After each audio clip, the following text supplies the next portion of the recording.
চিংড়ি কচি লাউ, এই কথাটাই যেন সুন্দর মানায়। চিংড়ি কচি লাউয়ের কদর যেরকম অনেক, সেরকম চিংড়ি মাছ দিয়ে লাউয়ের খোসা ভাজিটা কিন্তু খুবই জনপ্রিয়। আসসালামু আলাইকুম, আপনারা সবাই কেমন আছেন? এই যে কচি কচি লাউয়ের খোসাগুলো দেখতে যেমন সুন্দর, এগুলো কি ফেলে দিতে ইচ্ছে করে বলুন? তাই তো আমি ভাজি করার জন্য নিয়েছি। আর সেই জন্য দেখুন সুন্দর করে কুচি কুচি করে নিয়েছি লাউয়ের খোসা, সাথে একটা আলুও নিয়েছি, তাতে স্বাদটা অনেক ভালো আসবে। আমি একটা রিল ভিডিও দিয়েছিলাম, ওখানে একজন কমেন্ট করেছিল এটা কীভাবে করা হয়।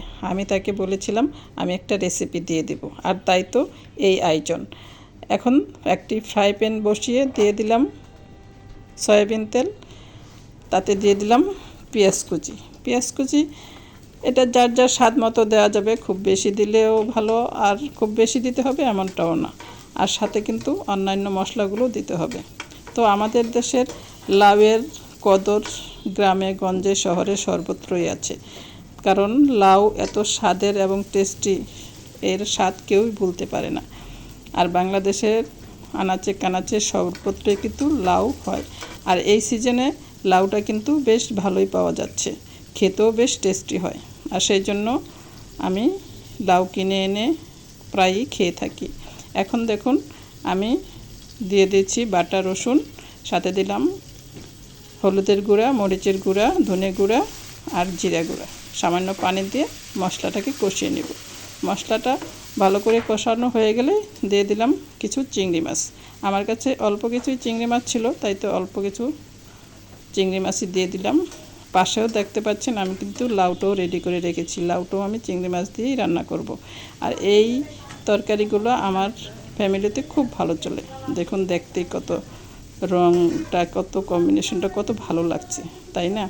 এখন শুধু নেড়ে চেড়ে সুন্দর করে ভাজা করে নিলেই হবে। এর মধ্যে কিন্তু একটু কাঁচামরিচও দিতে হবে। ডেকে দিলাম, একটু ডেকে দেওয়াতে ভালো সিদ্ধ হয়ে আসবে।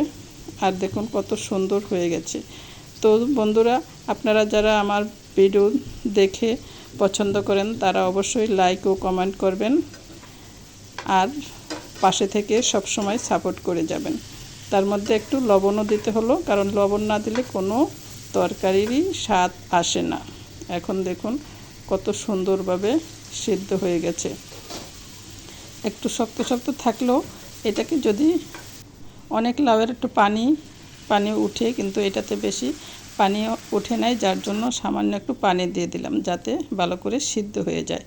এখন দেখুন কত সুন্দরভাবে সিদ্ধ হয়ে আসছে এবং খেতে কিন্তু দারুণ হয়েছিল। আমরা তো শুধু লাউয়ের খোসা ভাজা দিয়েই ভাত খেয়ে উঠেছিলাম। তো দেখুন কত সুন্দর আর টেস্টি হয়েছে, খুব সহজেই দারুণ একটা রেসিপি হয়ে যায়। তো ভালো থাকবেন সবাই, আমার জন্য দোয়া করবেন। দেখা হবে আবার নতুন কোনো ভিডিওতে। আল্লাহ হাফেজ।